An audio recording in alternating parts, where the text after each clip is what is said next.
Dengue পরিস্থিতির খবর জানাতে এই মুহূর্তে বরগুনা জেনারেল হাসপাতালে আছেন সহকর্মী সাইফুল মিরাজ। সরাসরি যাচ্ছি তার কাছে। দেখুন, বরগুনার প্রতিটি দিন এখন উদ্বেগের উৎকণ্ঠার। এখানকার প্রতিটি মানুষ ডেঙ্গু নিয়ে এখন শঙ্কিত। প্রতিদিন জেলায় নতুন করে ডেঙ্গু আক্রান্ত রোগী শনাক্ত হচ্ছেন এবং এক এক দিন অন্য দিনকে ছাড়িয়ে যাচ্ছে।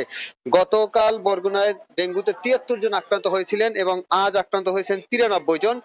এর মধ্যে সদর উপজেলায় আক্রান্ত হয়েছেন ৮০ জন। আর বরগুনায় মোট ২৪২ জন ডেঙ্গু আক্রান্ত রোগী এই মুহূর্তে চিকিৎসাধীন রয়েছেন। চিকিৎসকরা কিন্তু রোগীদের চিকিৎসা প্রদান করতে হিমশিম খাচ্ছেন।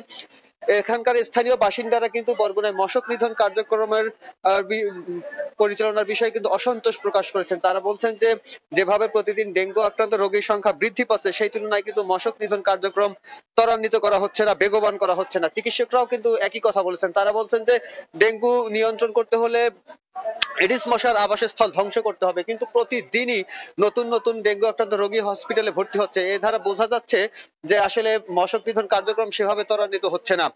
অন্যদিকে বরগুনায় এখন পর্যন্ত ২৪৯৫ জন ডেঙ্গুতে আক্রান্ত হয়েছেন। গত বছর অর্থাৎ ২০২৪ সালে জেলায় মোট আক্রান্ত হয়েছিলেন ২৪৩৫ জন। আর চলতি বছর এই বছরের অর্ধেক সময়ের মধ্যে ২৪৯৫ জন ডেঙ্গুতে আক্রান্ত হয়েছেন।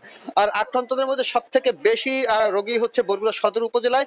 এখানে ২২৮৩ জন ডেঙ্গুতে এখন পর্যন্ত আক্রান্ত হয়েছেন। আমরা বিষয়টি নিয়ে সিভিল সার্জনের সঙ্গে কথা বলেছি। তিনি আমাদেরকে বলেছেন যে বরগুনা সদর উপজেলায় আগে ডেঙ্গু আক্রান্ত রোগীর সংখ্যা বৃদ্ধি পেলেও এখন উপজেলাগুলোতেও ডেঙ্গুর বিস্তার ঘটেছে। এর ফলে কিন্তু তারা চিন্তিত হয়ে পড়েছেন। তারা বলছেন যে বরগুনা এমনিতেই স্বাস্থ্য বিভাগের জনবল সংকট রয়েছে, চিকিৎসক সংকট এবং নার্স সংকটের কারণে এমনিতেই স্বাভাবিক সময়ে রোগীদের চিকিৎসা সেবা প্রদান করাতে হিমশিম খেতে হয় তাদের। এমন অবস্থায় যদি ডেঙ্গুর বিস্তার পুরো জেলায় ঘটে সেক্ষেত্রে তাদের আর করণীয় কিছু থাকবে না। অন্যদিকে বরগুনায় ডেঙ্গু পরিস্থিতির আশঙ্কাজনক হারে বৃদ্ধি পাওয়ার পর ১০ জন চিকিৎসক এবং ১০ জন নার্স পদায়ন করা হয়েছিল।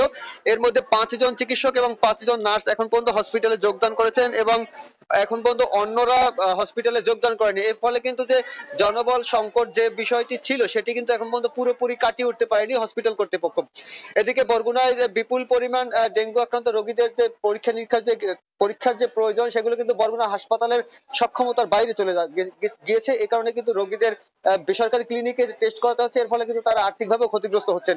তো এই ছিল বরগুনা থেকে ডেঙ্গু পরিস্থিতির আমার কাছে সবশেষ। সরাসরি যুক্ত ছিলাম বরগুনা থেকে।